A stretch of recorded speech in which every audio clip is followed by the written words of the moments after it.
No, witajcie. Dzisiaj chciałbym powiedzieć coś na temat bardzo ważnej rzeczy. Kiedyś taki kanclerz Rzeczypospolitej, ty jeszcze bez liczebnika, padali tak: taki Rzeczypospolitej losy, jak i młodzieży chowanie. Jest to uniwersalna zasada, bo taki nasz los, jakie dzieci wychowujemy. Ja mogę powiedzieć, mi się udało. Miałem szczęście. Dużo mnie to kosztowało, ale wykształcił i wychował swoje dzieci na porządnych ludzi.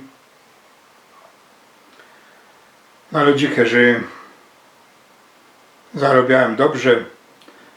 Na tyle dobrze, że jak państwo mi pieniądze urwie,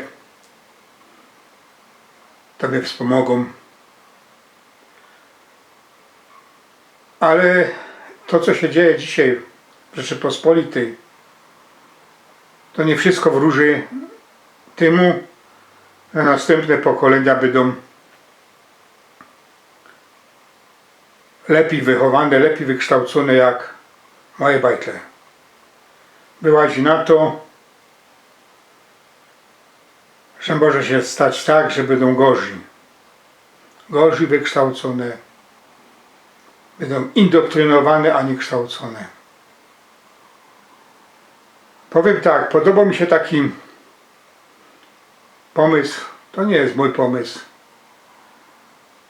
to już świętej pamięci prezydent Stanów Zjednoczonych Reagan forsował takie coś, choć mi się tego nie udało wprowadzić. Ale może w Polsce by się to tak udało i byłoby to z korzyścią dla Rzeczypospolitej. Pomysł polega na tym, że państwo,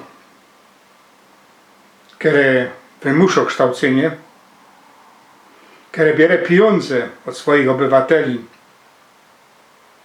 w formie podatku na kształcenie bajtli, dało swoboda fatrom, jak ich potomni będą wychowywani i kształceni.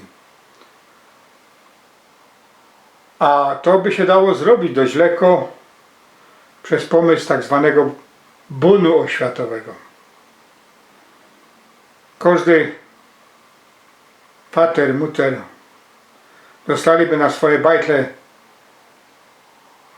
bon o równowartości, jakie państwo przeznacza na kształcenie w danym roku szkolnym, i fatry by poszli ze dcerą lub swoim synkiem do odpowiedniej szule, takiej, która im by pasowała pod względem ich poglądów i światopoglądu. By chcieli iść do szkoły laickiej, to poszliby do szkoły laickiej, dzieci posłali. Chcieliby posłać do szkoły katolickiej, to by do katolickiej posłali. Chcieliby posłać do szkoły jakiejkolwiek inkszej, to tam by posłali. Zapoznaliby się ze systemem, jak i z programem nauczania i tam by swoje dzieci posłali i mieliby przynajmniej jedną pewność, że jak to dziecko by się wykształciło w danym duchu, to przynajmniej jak na starość by nawet zmienili te bajtle swój światopogląd i kształcąc się w laickiej szkole poszliby na faroża, a kształcąc się w katolickiej staliby się niewierzącymi, to przynajmniej fatry nie mieliby do siebie pretensji, ani nie mieliby pretensji do państwa, ani do żadnego belfra, rektora czy rektorki. Bo sami by wybrali i sami by to kontrolowali.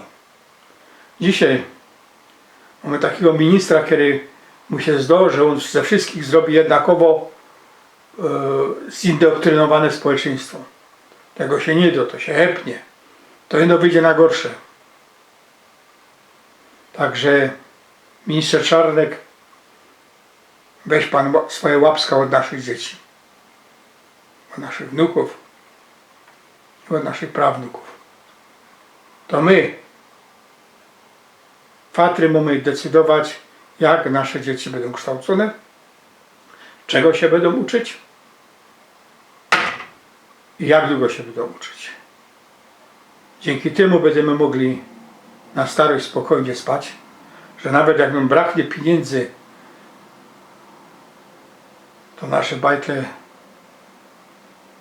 jak już będą szli do roboty, to będą na tyle dobrze zarabiać, że będą nas mogli wesprzeć.